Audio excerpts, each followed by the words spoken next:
جیسے ہی میں اندر آیا تو سویرا بولی، لالا چلو کمرہ دیکھ کر آتے ہیں، کہاں تک بن گیا؟ تو میں بولا، خود بھی دیکھ کر آ سکتی ہو، کوئی بھی نہیں ہے، جا کر دیکھ کر آ جاؤ۔ تو بولی، تم ساتھ جاؤ گے تو ہلکے پڑ جاؤ گے؟ میں بولا، ہاں ہلکا پڑ جاؤں گا۔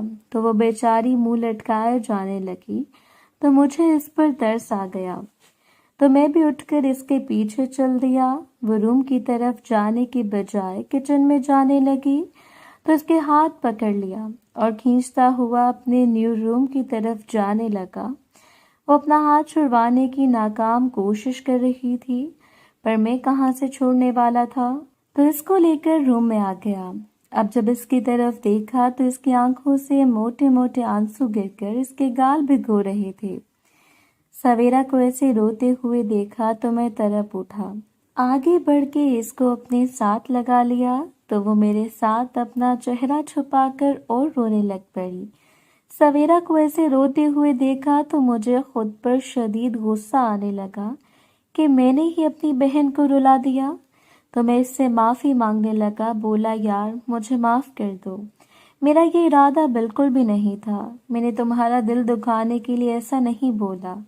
سویرا روتے ہوئے کہنے لگی، لالا تمہاری بہن نہیں، میں جبھی تو تم میرے ساتھ اس طرح بات کرتے ہو، میں نے دیکھا ہے آپ ہی تمہارے لیے سب کچھ ہے، میں کچھ بھی نہیں۔ تو میں بولا، ایسا کچھ نہیں ہے، تمہاری بھی اتنی ہی اہمیت ہے جتنی آپ ہی کی۔ تو وہ روتے ہوئے اپنی گردن نا میں ہلاتے ہوئے کہنے لگی، نہیں ہے، جھوٹ، کیا بولو، ہوتی تو آپ ہی جتنا پیار مجھے بھی دیتے نا۔ میں بولا، امی کے بعد میرا سب کچھ تم دونوں ہو، تمہاری وجہ سے آج آفتاب ہے، ورنہ پتہ نہیں کہاں چلا جاتا کب کا۔ پھر سے سویرا کو سوری کہا، پر وہ نہیں چپ ہو رہی تھی۔ اس کو ساتھ لگاتے وقت میرا پیار خالص بھائی والا تھا، اس میں کوئی غلط مطلب شامل نہیں تھا۔ سویرا رو رہی تھی اور میں دل ہی دل میں خود کو برا بھلا کہہ رہا تھا۔ میری جان سے پیاری بہن رو رہی تھی، وہ بھی میری وجہ سے۔ تو میں سویرا سے بولا، مجھے چاہو تو سزا دے دو، پر ایسے نہ رو۔ تب سویرا نے اپنا چہرہ نکالا اور بولی، لالا میں تم کو کیسے سزا دے سکتی ہوں، یہ کرنے سے پہلے میں مر ہی نہ جاؤں۔ تو میں نے اپنا ہاتھ اس کے منہ پر رکھ دیا کہ خبردار جو پھر کبھی ایسی بات منہ سے نکالی جسے تمہارا دل نہیں کرتا، مجھے کوئی تکلیف پہنچے تو میں بھی تم کو کوئی درد نہیں دینا چاہتا ہوں، تم بھی آپ ہی کی طرح میری جان ہی ہو۔ اور اس کے آنسو صاف کر کے بولا، چلو اب جلدی سے کمرہ دیکھو، آپ ہی بھی آنے کو ہوں گی۔ سویرا نے کمرہ دیکھا تو بولی، لالا یہ تو ہمارے پرانے کمروں سے بڑا ہے اور اس کی چھت بھی ویسی نہیں ہے۔ تو میں بولا، ہاں حویلی جیسے کمروں جیسا پکا بنوایا ہے، اب روز روز تو خرچہ نہیں ہوگا نا۔ سویرا بولی، یہ بات تو ہے۔ کمرہ دیکھنے کے بعد ہم باہر نکل گئے، کچھ ہی دیر میں آپ ہی بھی آ گئیں۔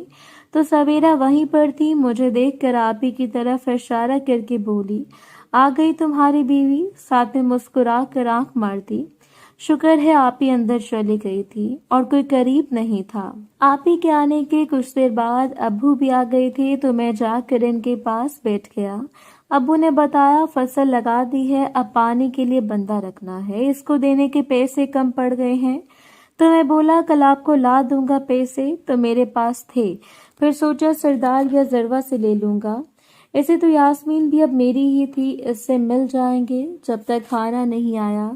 میں ابو کے پاس ہی بیٹھا رہا۔ کھانا کھانے کے بعد ابو بھی کمرہ دیکھنے چل دیے، تو میں بھی ان کے ساتھ ہی چلا گیا۔ کمرہ دیکھ کر ابو بولے، مستری تو اچھے ہیں، اچھا کام کر رہے ہیں۔ تو میں بولا، بس جلدی سے کام ختم ہو تو اپنے کمرے میں آ جاؤں۔ تو ابو بولے، 2 دن میں ہو جائے گا تیار۔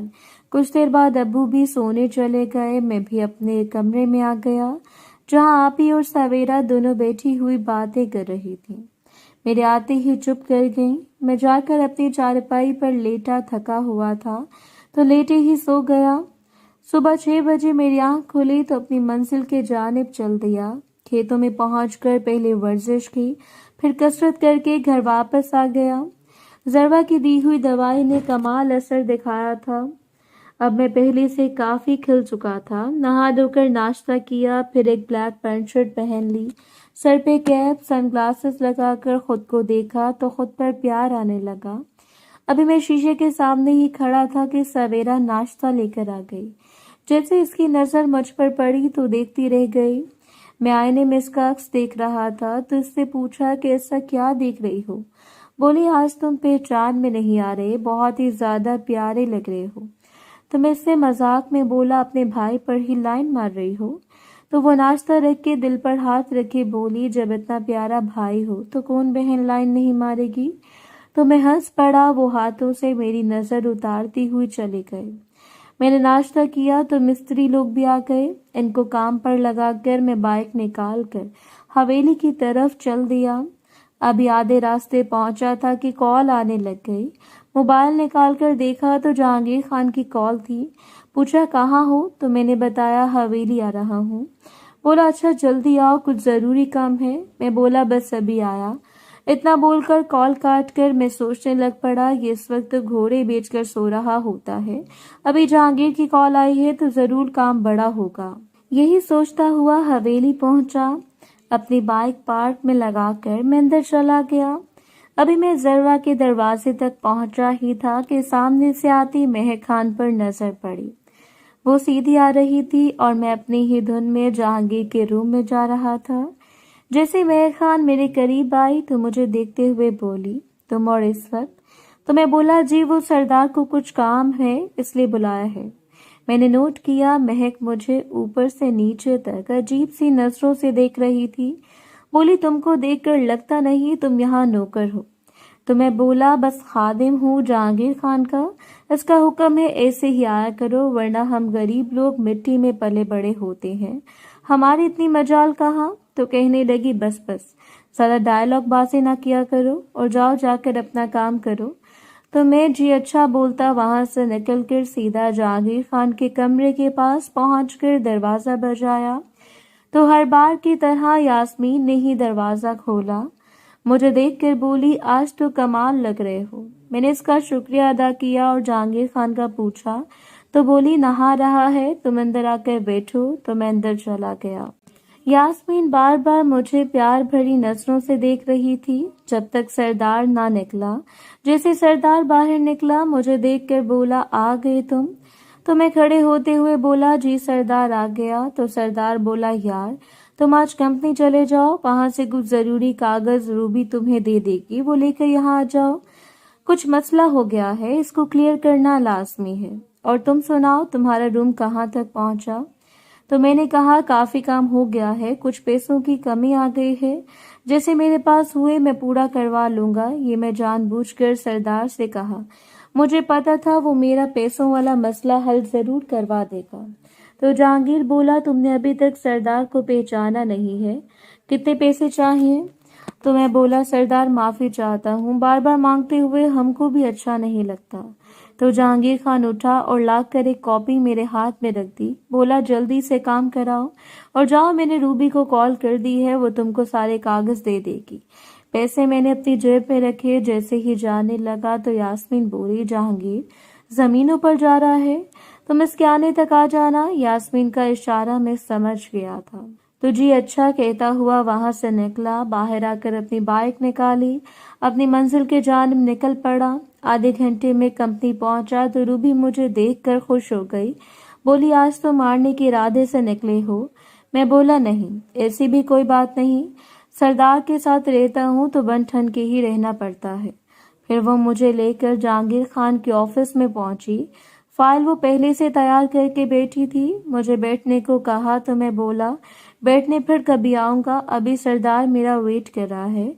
روبی کا آج کافی موڈ تھا پر مجھے یاسمین نے جو اشارہ دیا تھا اس لیے کچھ کہے بنا فائل اٹھائے اور نکل گیا، بائک کو 120 کی اسپیڈ سے دوڑاتا ہوا آدھے گھنٹے میں حویلی پہنچ گیا۔ فائل لے کر سیدھا جہانگیر خان کے کمرے میں چلا گیا جہاں اس وقت یاسمین اکیلی بیٹھی ہوئی تھی۔ یاسمین نے مجھے اندر بلایا کیونکہ دروازہ تو پہلے سے کھلا ہوا تھا۔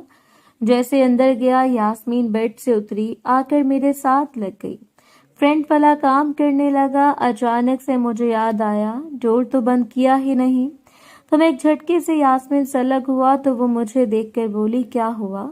تو میں بولا ڈور کھلا ہے، ایسے نہ ہو سردار آ جائے تو اس کو بھی اپنی غلطی کا احساس ہو۔ پھر بولی رکنا ذرا، اور جا کر لاکر کے پاس کھڑی ہوئی، لاکر سے 2 کاپی نکال کے لائی، بولی یہ ایک میری طرف سے، ایک شینا نے دی تھی، مجھے یہ ہمارے اس کام کے ہیں، اب تمہارا روم اچھا بن جائے گا اور کل تم تیار رہنا، ہم نے ڈاکٹر سحر کے پاس جانا ہے۔ جیسے سحر کا نام یاسمین نے لیا مجھے ثانیہ یاد آ گئی۔ یاسمین بولی اب تم جاؤ، یہ فائل جہانگیر کو ہی دینا، وہ زمینوں پر گیا ہے، سرداروں کا مال مفت میں مل رہا تھا تو چھوڑا میں نے بھی نہیں، پیسے لے کر رکھے، فائل اٹھائی اور نکل گیا۔ زربات نظر نہیں آ رہی تھی، اس سے ملنے کا ارادہ تھا مگر اس کا ڈور لاک تھا، تو وہاں سے نکل کر کچن تک آ گیا جہاں گڑیا اکیلی کھڑی تھی۔ مجھے دیکھ کر بولی آج تو نصیب ہی جاگ گیا، میں تمہارے دیدار کو ترس گئی تھی، تو میں ہنس کر بولا تم کی مذاق کرنے کی عادت نہیں گئی ابھی تک۔ تو اپنے اوپر ہاتھ رکھتے ہوئے بولی تم کی سمجھ میں نہیں آئے، کبھی ہم غریب کو بھی ایک موقع دو۔ تو گڑیا کو گھورتا ہوا بولا سوچ رہا ہوں موقع دے دوں، تو وہ جلدی سے بولی آج موقع ہے، نور بھی نہیں ہے، نہ سردارنی نہ سروا۔ تو میں بولا کہاں گئے ہیں؟ بولی سردارنی کی طبیعت ٹھیک نہیں رہتی، اس کو لے کر ہسپتال گئے ہیں۔ تو میں بولا پر آج تو میں بھی ضروری کام سے جا رہا ہوں۔ محترم ناظرین اور سامعین، اس کہانی کا باقی حصہ اگلی آنے والی ویڈیوز میں پیش کیا جائے گا۔ اگر آپ کو ویڈیو اچھی لگی تو ویڈیو کو لائک اور ہمارے چینل کو سبسکرائب ضرور کریں۔ شکریہ۔